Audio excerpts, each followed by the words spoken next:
سر سب سے پہلے تو اس وقت جو جنگ کی صورتحال ہے، لگ رہا تھا کہ شاید جیسے آج بھی آپ نے دیکھا گفتگو ہو رہی تھی، کل بھی گفتگو، پرسوں بھی مسلسل واشنگٹن سے جو گفتگو ہو رہی تھی کہ شاید کوئی اعلان ہو جائے، جنگ بندی کے معاملات ہو جائیں، کوئی جنگ بند ہوتی ہوئی سر نظر آ رہی ہے اگلے چند دنوں میں؟ جی مجھے نہیں نظر آ رہا کہ یہ جنگ جلدی رکے گی۔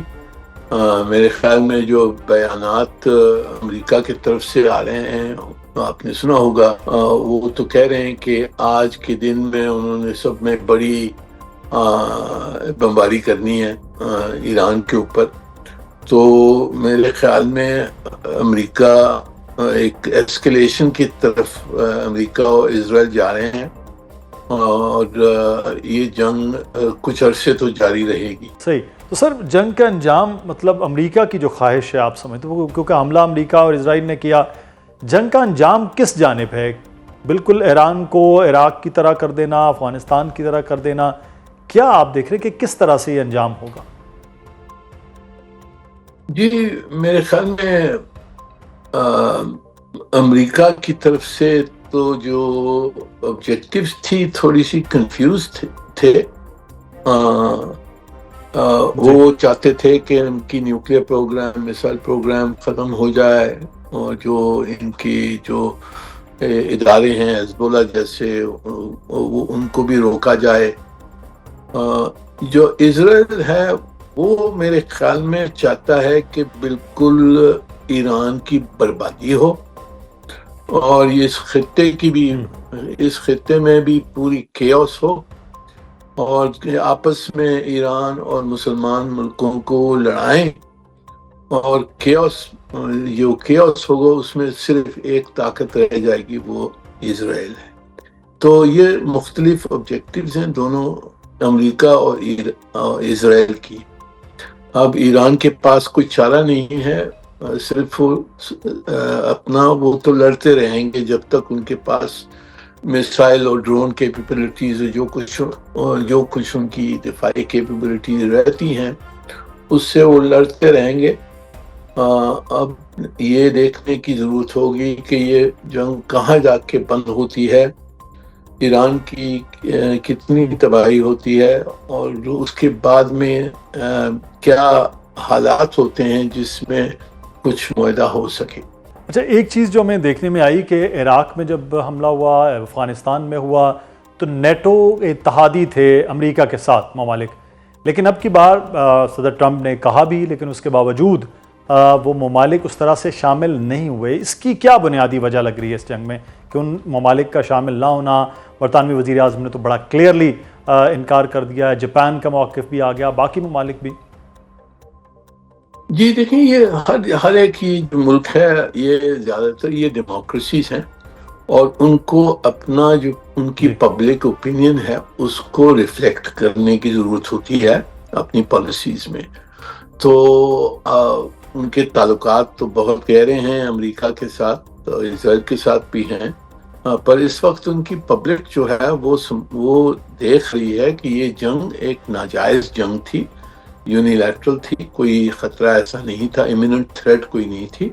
تو اس لیے انہوں نے اپنی جو حکومتیں ہیں وہ بھی رک گئی ہیں اپنی پبلک اوپینین کی وجہ سے۔ تو سر دوسری جانب یہ بھی بات کی جا رہی کہ روس سپورٹ کر رہا ہے ایران کو، کیا واقعی روس جو ہے وہ ایران کے اتحادی کے طور پر وہ کہہ رہے ہیں کہ بالواسطہ یا بلا واسطہ طور پر کہیں نہ کہیں آپ سمجھتے ہیں کہ ہے اس سارے عمل میں؟ جی ضرور، میرے خیال میں دیکھیے روس کے حق میں نہیں ہے کہ ایران کی بالکل ہی شکست ہو جائے، اور اس کی حق میں ہے کہ یہ جنگ جاری رہے، کیونکہ جو اثر پڑ رہا ہے تیل کی مارکیٹ پہ اس میں رشیا کا فائدہ ہی فائدہ ہے، اور دوسری طرف سے جتنی بھی یہ دفاعی قوت ایران کے خلاف ختم ہو رہی ہے امریکہ اور ویسٹرن ممالک کی، وہ یوکرین میں نہیں استعمال ہو سکے گی، تو وہ بھی فائدہ ہے روس کو۔ تو میرے نظر میں روس ضرور حمایت کر رہا ہے ایران کی۔ اب کس قسم کی سپورٹ کر رہا ہے وہ ابھی تک obviously ہمارے پاس انفارمیشن نہیں ہے، پر یہ سمجھ آتی ہے کہ روس ایران کی سپورٹ ضرور کرے گا۔ صحیح۔ اور سر مڈل ایسٹ کے ہم دیکھ رہے ہیں کہ حالات بہت مختلف، ہم نے مڈل ایسٹ کو پچھلے کم از کم میں نے اپنی عمر کے حساب سے دیکھا کہ ہوش میں جب سنبھالا ہے ایسا کچھ بھی نہیں تھا جو آج صورتحال نظر آ رہی ہے۔ مڈل ایسٹ میں ان جگہوں پر ایران کہہ رہا ہے کہ جہاں پر امریکی تنصیبات ہیں یا اس کے اڈے ہیں وہاں حملے ہوتے رہیں گے ان فیوچر بھی۔ تو مڈل ایسٹ کے ایران کے ساتھ تعلقات کے معاملات اور یہ جنگ کتنی لپیٹ میں لے سکتی ہے اگر اسی طرح سے ایران کی جانب سے اگر وہاں پر بمباری ہوتی ہے؟ جی، یہ ہمارے لیے بھی سب میں بڑا جو خوف ہے، خرچے جو ہمیں خرچہ ہے کہ یہ جنگ ایران اور جو عرب جی پھیل جائے۔ جب وہ ہمارے لیے تو بہت برا امکان ہوگا، کیونکہ ہمارے تعلقات ایران کے ساتھ بھی اچھے ہیں، سعودی عرب کے ساتھ ہمارا ڈیفنس پیکٹ ہے، باقی جو جی سی سی میں عرب ممالک ہیں ان کے ساتھ ہمارے بہت قریبی تعلقات ہیں۔ تو ہمارے لیے ایک بہت بڑا ڈائلیما ہے، اور ہماری کوشش جاری ہے میرے خیال میں، جو ہماری حکومت کر رہی ہے کہ یہ جنگ میں سعودی عرب نہ آئے اور دوسرے جو خلیج کے ممالک ہیں وہ اس میں ایران کے خلاف نہیں شامل ہوں۔ پر یہ صحیح ہے کہ اب ایران نے وہ اڈوں پہ تو اٹیکس کیے ہیں، پر اگر یہ پھیل جاتا ہے آئل فیسلٹیز اور گیس فیسلٹیز کے اوپر یہ پھیل جاتا ہے تو پھر اس کے بہت برے امکان ہوں گے سب کے لیے اس خطے میں۔ صحیح۔ تو وہ امکانات سے بچنے کے لیے آپ سمجھتے ہیں کہ اس وقت عرب کنٹریز واقعی اتنا اپنے آپ کو سنبھالے ہوئے ہیں اور چیزوں کو روکے ہوئے ہیں، یا خدا نخواستہ یہ ایسا عمل اگلے آنے والے دنوں میں اگر یہ جنگ جاری رہتی ہے تو وہ پھیلنے کا بھی اندیشہ اور خطرہ ہو سکتا ہے؟ جی، پھیلنے کا اندیشہ تو بالکل ہے اس وقت۔ اب کیونکہ ایران نے کہا ہے کہ ہم جو امریکن اڈے ہیں ان پہ حملہ کریں گے۔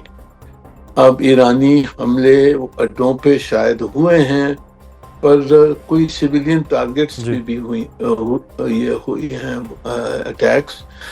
تو ہماری کوشش تو یہی ہے کہ اس کو تھاما جائے اور ایرانی حملے خلیج کے خلاف نہ ہوں، اور خلیج کے ممالک جو ہیں وہ اس جنگ میں نہ آ جائیں ایران کے خلاف۔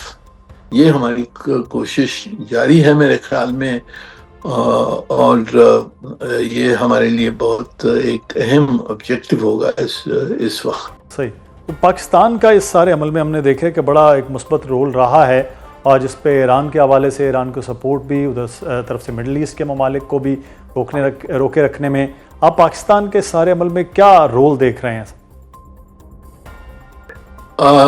جی دیکھیں، میرے خیال میں پہلی چیز تو ہم نے جو یہ جنگ جاری کی امریکہ اور اسرائیل نے، اس کی ہم نے مذمت کی ہے اور اس کو ہم نے کنڈیم کیا ہے، وہ جاری رہنا ہے۔